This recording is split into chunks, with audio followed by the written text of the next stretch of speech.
ஏண்டா சீமான் அல்காட் நாய எடுக்கடா திரும்பி மேடையில் உட்காந்து என்னை பற்றி தப்பு தப்பா என்னையும் திமுகவையும் கோத்துட்டு பேசிட்டு இருக்கிற தூ அல்காட் நாய.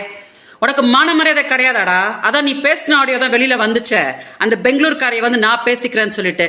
உனக்கு அந்த திமுகவை கலைஞரை என்னைய எல்லாம் தப்பா பேச தவிர வேற எதுவும் அரசியல தெரியாதாடா?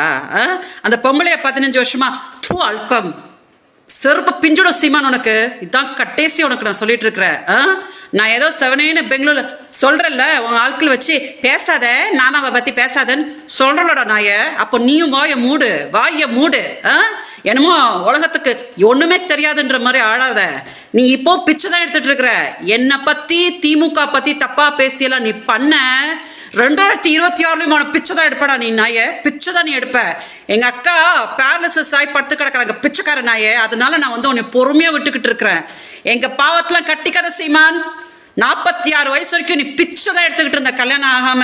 நான் தான் வந்து உனக்கு ஒரு வாழ்க்கையை கொடுத்த மறந்துட்டு இன்னைக்கு வந்து நீ மேடையில இந்த பொம்பளையை கூட்டிட்டு வந்து சொர்வ பிஞ்சிடும்டா தொடப்ப கட்ட நாய.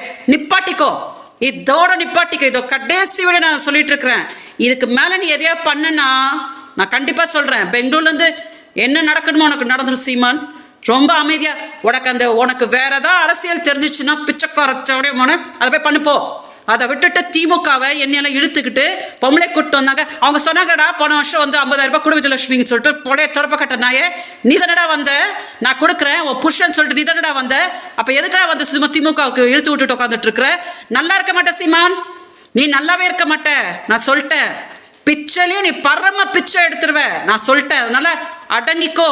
நீ யார்கிட்டயும் அடங்க மாட்ட. அடங்கி நீ யாரும் அடக்க முடியாதுன்னு நினைச்சுக்காத. நீ அப்புறம் அடங்குனா நீ எப்படி ஆயிடும் தெரியுமா? பிச்சைக்கார நாயமா நிக்க வச்சுரும் காலம். அதனால நிப்பாட்டிக்கோ. பெண் சாபத்தை கட்டாத. அதுவும் என்னைய ரொம்ப இழுக்காதடா. சொடப்ப கட்ட நாயே இழுக்காத. நீ வந்து நான் ரொம்ப கஷ்டத்துல இருக்கிறேன். இப்ப என்னோட வயிற்றுல கட்டினா நல்லாவே இருக்க மாட்டேன். அதனால இதான் கடைசி. இன்னொரு வாட்டி நீ வந்து இந்த பொம்பளை கிம்பளை சொற்ப பிஞ்சிடும்டா பிச்சைக்காரன் நாயே.